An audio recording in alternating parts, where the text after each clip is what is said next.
ఆంధ్రప్రదేశ్ అంటే శ్రీవారి ప్రతిష్ట దెబ్బతీసే కుట్ర. చంద్రబాబు నాయుడు యొక్క నటన స్వరూపానికి ఇదొక నిజ నిదర్శనం. ఎందుకు అనంటే ఈయన వైసీపీని తిడుతున్నట్టు లేదు, మొత్తం శ్రీవారిని అప్రతిష్ట పాలు చేసి శ్రీవారి పవిత్రతను దెబ్బతీసి తిరుమల మీద నమ్మకం దెబ్బతీసే విధంగా వ్యవహరిస్తుంది. అసలు ఇంతగానం శ్రీవారి లడ్డు గురించి చర్చించాల్సిన అవసరమే ఉంది? 4 గోడల మధ్య జరగాల్సిన దాన్ని నలుదిక్కులా వినబడేటట్టు చేసి పొద్దున లేస్తే లడ్డు లడ్డు లడ్డు లడ్డు కల్తీ. ఆల్రెడీ ఒకసారి శ్రీవారు శిక్షించారు తిరుపతిలో, అయినా కూడా ఇప్పటికీ ఇంకా ఆ బుద్ధి రాకుండా పొద్దున లేస్తే కల్తీ నెయ్యి సహా మరెన్నో దుర్మార్గాలు. ఎవరికి ఇవి ఎందుకు తెలవాలి అసలు జనాలకు? ఇవి తెలవడం వల్ల ఏమవుతుంది? తిరుమల తిరుపతి మీద నమ్మకం దెబ్బతినదా? తిరుమల తిరుపతి లడ్డు మీద విశ్వాసం సన్నగిల్లదా? ఆ లడ్డు తినేవాడన్నా అస్వస్థత పాలైందా? ఆ లడ్డు తినేవాడన్నా చచ్చిపోయిందా? ఆ లడ్డు తినేవాడన్నా ఆరోగ్యం చెడిపోయిందని మీకు ఎవడన్నా కంప్లైంట్ ఇచ్చిండా? ఈ కోపం ఎవడి మీద నీకు? అంటే నిన్ను ఒకసారి తిరుమల తిరుపతిలో చావు తప్పి కన్ను లొట్టబోయినందుకు శ్రీవారి మీద ఈయన కట్టిన కక్షన ఏంది? ఇక ఇప్పుడు తప్పితే మళ్ళీ ముఖ్యమంత్రి అయ్యేది లేదు కాబట్టి ఇప్పుడే కథం శ్రీవారిని కథం పట్టించాలని అనుకుంటున్నావా? మళ్ళీ పొద్దున లేస్తే శ్రీవారి పేరే తలుస్తాడు. శ్రీవారికి నేను ఉన్నంత కాలము అన్యాయం నువ్వేంది ఆయనకు అన్యాయం జరగనీయకుండా నువ్వేంది కాపాడేది? ఇది ఎంత దుర్మార్గము! వెంకటేశ్వర స్వామిని ఈయన కాపాడే పరిస్థితికి వచ్చిండు. ఈయనని వెంకటేశ్వర స్వామి కాపాడట్లేదు. ఇప్పుడు వెంకటేశ్వర స్వామిని కాపాడే పరిస్థితి చంద్రబాబుకు అప్పచెప్పారు. జగన్ హయాంలో మరింత అరాచకం.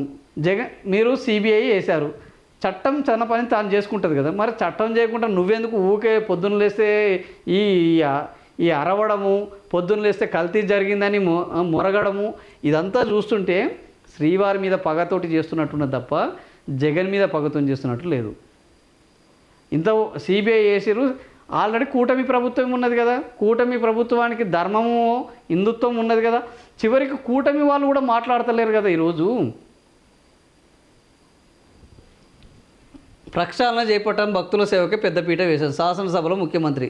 సో చంద్రబాబు నాయుడు మాటలు వింటుంటే మాత్రము ఇది తిరుపతి పేరు చెప్తూ తిరుమలను అపహాస్యం చేసే విధంగా, అపవిత్రం చేసే విధంగా, తిరుమల మీద నమ్మకం కోల్పోయే విధంగా ఉన్నది తప్ప తిరుమలను కాపాడుదాము, తిరుమల యొక్క పవిత్రతను పెంచుదాము.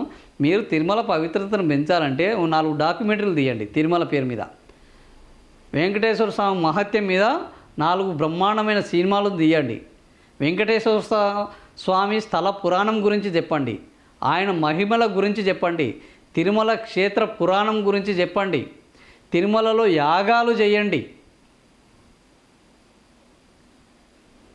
తిరుమలకు భక్తులకు అక్కడ వన్యప్రాణులు వచ్చి భక్తుల మీద పడకుండా ఆ వన్యప్రాణులకు రక్షణ కల్పించండి.